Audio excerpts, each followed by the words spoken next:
Agora são 7h13.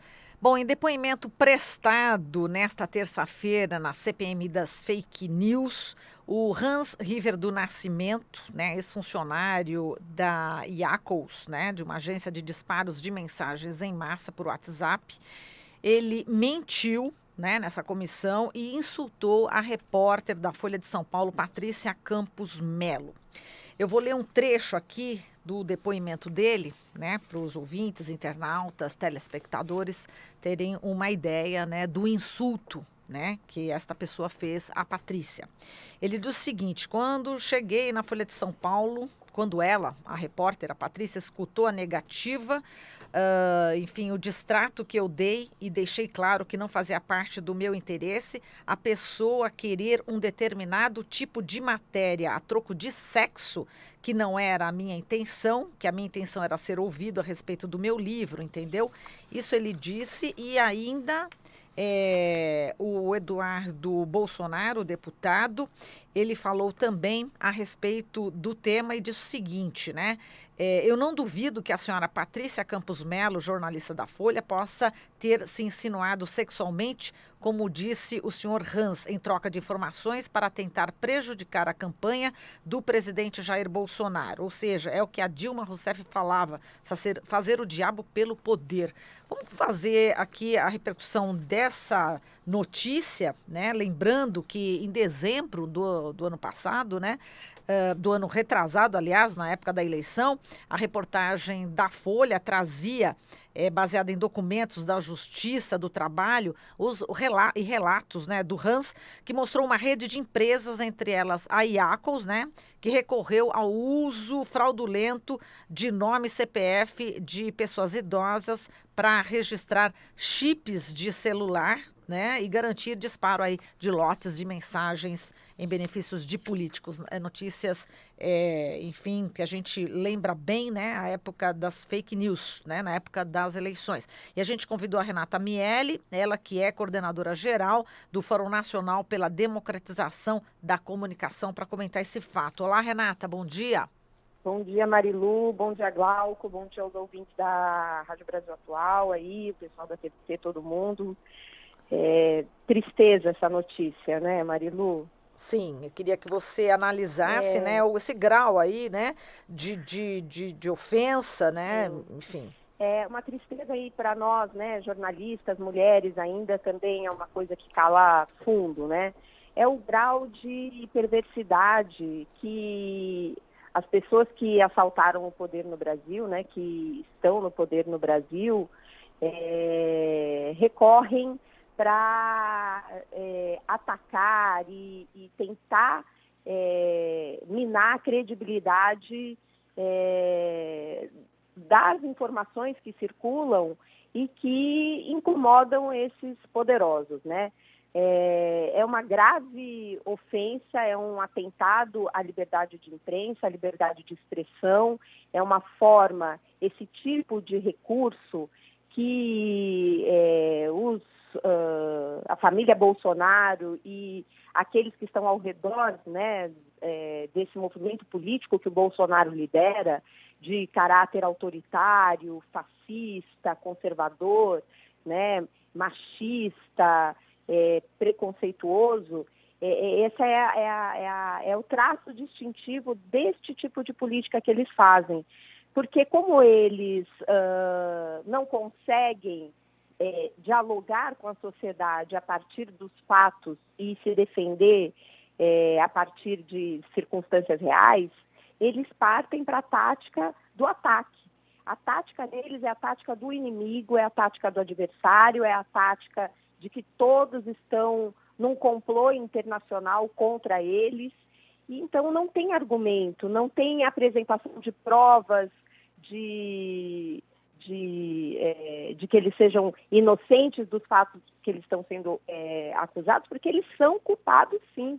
Né? Eles utilizaram disparo em massa de forma fraudulenta e irregular, violando legislação brasileira, legislação eleitoral, e eles chegaram à vitória por conta desses mecanismos que criaram uma situação terrível para o Brasil, né?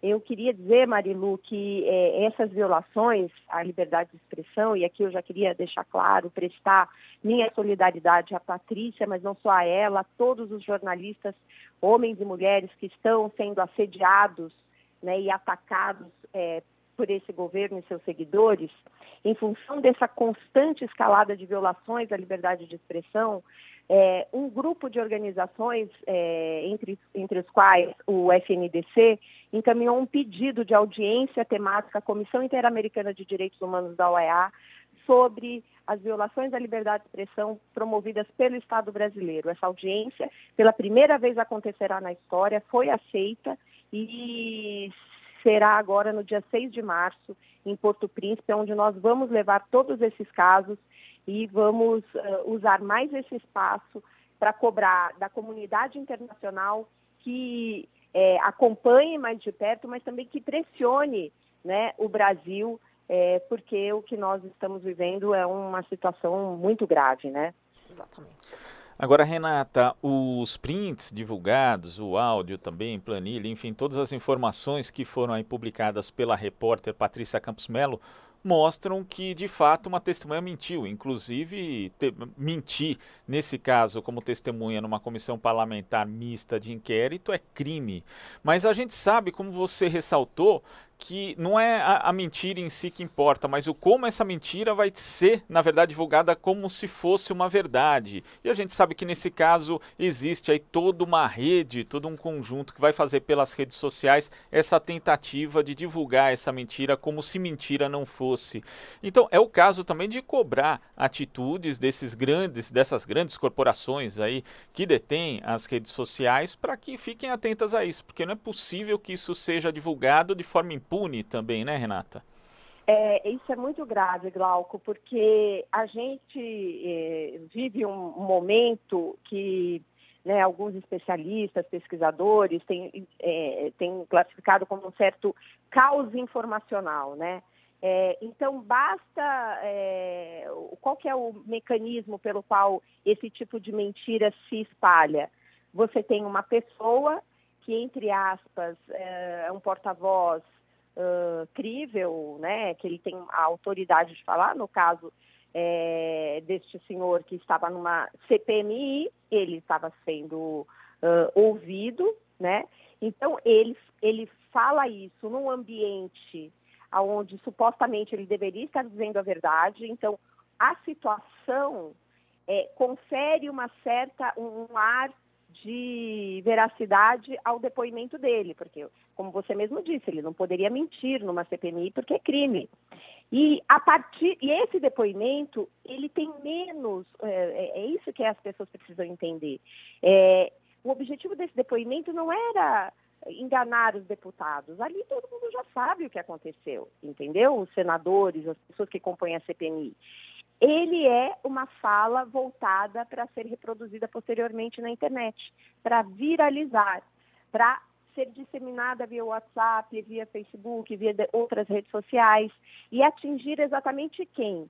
Atingir principalmente aqueles 30%, em torno de 30% que ainda dão sustentação, como disse o ouvinte antes, né? Aqueles que ainda aplaudem as bizarrices do governo. Esse tipo de mensagem produzida desta maneira alimenta essa base, por isso que essa base ela não se reduz, né? Porque ela é alimentada cotidianamente, porque é uma base já contaminada, de pessoas propensas a esse tipo de conservadorismo, cheias de preconceito, que tem desconfiança dos meios de comunicação, que acreditam que a Folha de São Paulo é comunista, que a Globo é comunista, enfim, pessoas que estão aí meio sem uma referência sólida nesse caos informacional. E é nesse momento onde você tem mensagens circulando que vêm de todo toda fonte, você não tem as pessoas comuns que não são jornalistas como nós, ou que têm menos, né, não checam as informações, não acompanham o fio de toda a notícia, não leem todos os conteúdos, ficam apenas nas manchetes, elas são mais atingidas por esse tipo de mensagem. E ela circula como se verdade fosse, como você mesmo acabou de dizer. Então, esse sistema, né, ela é parte dessa lógica das fake news que a gente diz, né?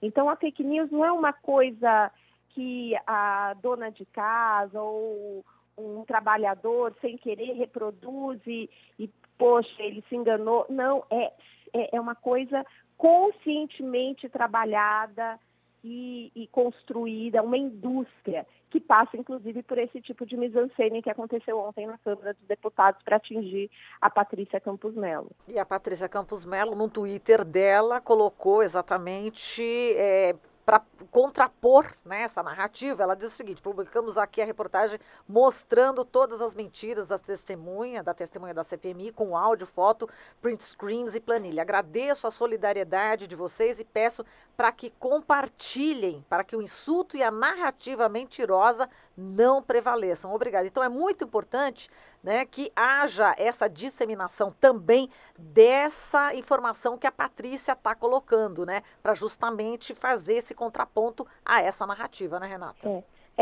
E grave, Marilu, que os desmentidos, a dinâmica da internet, ela é terrível, porque o ouvinte, né, já percebeu que a gente não vê tudo que as pessoas postam nas nossas timelines. Nem tudo chega para a gente, porque tem um algoritmo, né, uma fórmula matemática ali trabalhando para dizer o que eu vou visualizar e o que eu não vou visualizar. E essa fórmula ela leva em consideração as minhas interações, as coisas com as quais eu concordo. Então, tudo que chega para mim, chega já com um viés, né?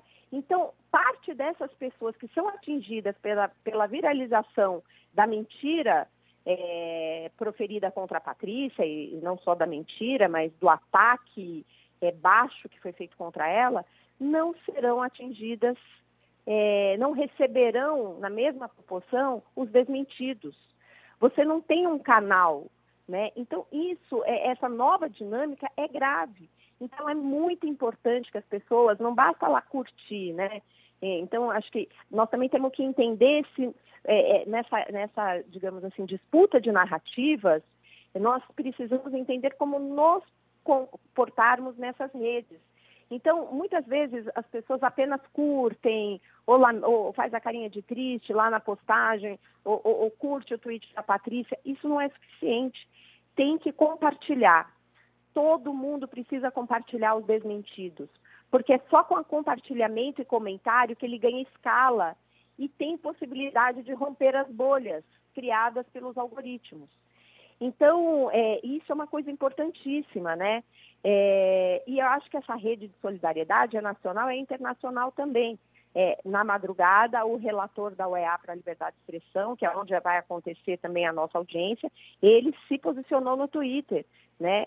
Condenando a manifestação do Bolsonaro, né, no caso, filho, sobre a Patrícia. Então, nós também temos que colocar pessoas com autoridade, porque é a lógica da dinâmica da informação, né?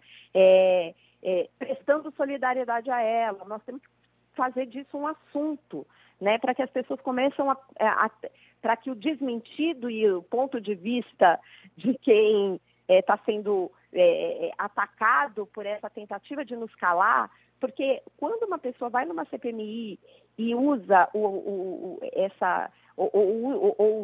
filho do presidente da República vai no Twitter para dizer que a jornalista se insinuou sexualmente, o que ele está querendo com isso, na verdade? Além de atacar a Patrícia, que é gravíssimo, ele está dizendo o seguinte: olha, vocês, jornalistas mulheres, ou os homens também, né, percebam que se vocês fizerem o que a Patrícia fez, de forma muito corajosa, que foi enfrentar o poder, nós vamos atacar vocês.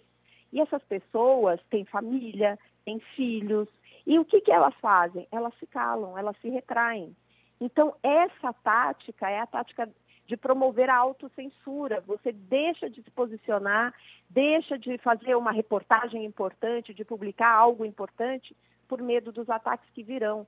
E isso é uma forma sistemática de violação da liberdade de expressão de todos nós. Então, a gente não pode deixar isso acontecer, por isso essa rede de solidariedade, esse apoio nacional e internacional é muito importante. Exatamente, a gente expressa aqui a nossa solidariedade à jornalista Patrícia Campos Mello. A gente agradece aqui, Renata, a sua participação. Um grande abraço para você, hein?